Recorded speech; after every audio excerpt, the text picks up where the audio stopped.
Hello guys, আসসালামু আলাইকুম। তোমরা সবাই কেমন আছো? আশা করছি তোমরা সবাই ভালো আছো, আর আমিও খুব ভালো আছি। আজকে তোমাদের জন্য একটা নতুন ভিডিও নিয়ে আসলাম আমি। তোমরা আমার এই ভিডিওটা ফার্স্ট থেকে লাস্ট পর্যন্ত পুরোটাই দেখো। এই ভিডিওটা তোমাদের খুব ভালো লাগবে, দেখতে থাকো। তো চলো ভিডিওটা শুরু করা যাক।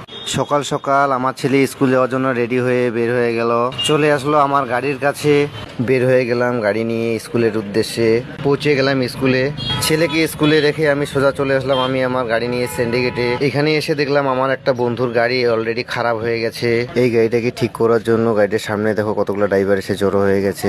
আর এইখানে অলরেডি প্যাসেঞ্জার নিয়ে আমার গাড়িটা বের হয়ে গেল। এবারে চলে আসলাম আমি বাড়ি। আর এইখানে এসে দেখলাম একটা ট্রাক্টর জমিতে হাল চাষ করছে। আর এইদিকে আমি হেঁটে হেঁটে চলে যাচ্ছি বাজারে। আর এখানে এসে দেখলাম বাকি যে গাড়িগুলো আছে তারা প্যাসেঞ্জার উঠাচ্ছে টিপ যাওয়ার জন্য। আর এইবারে আমি চলে আসলাম মঙ্গলবাড়ি বাজারে একটা ফ্রেন্ডকে সঙ্গে করে নিয়ে। এখানে বাজারের রাস্তার কিছু ভিডিও করে নিলাম। তো ঢুকে গেলাম বাজারের ভিতরে। এখানে এসে দেখলাম 100-150 টাকায় সেল দিয়েছে। দেখো কত লোকের ভিড় এখানে। এদিকে আমি হেঁটে হেঁটে যাচ্ছি বাজার নিয়ে বাড়িতে বাজার পৌঁছানোর জন্য। বিকেলের দিকে চলে আসলাম বাজারে একটু ঘুরতে। এখানে দেখো বাজার পুরো খালি হয়ে গেছে। তো তোমাদের সাথে পরে দেখা হবে নেক্সট ব্লগে। বাই।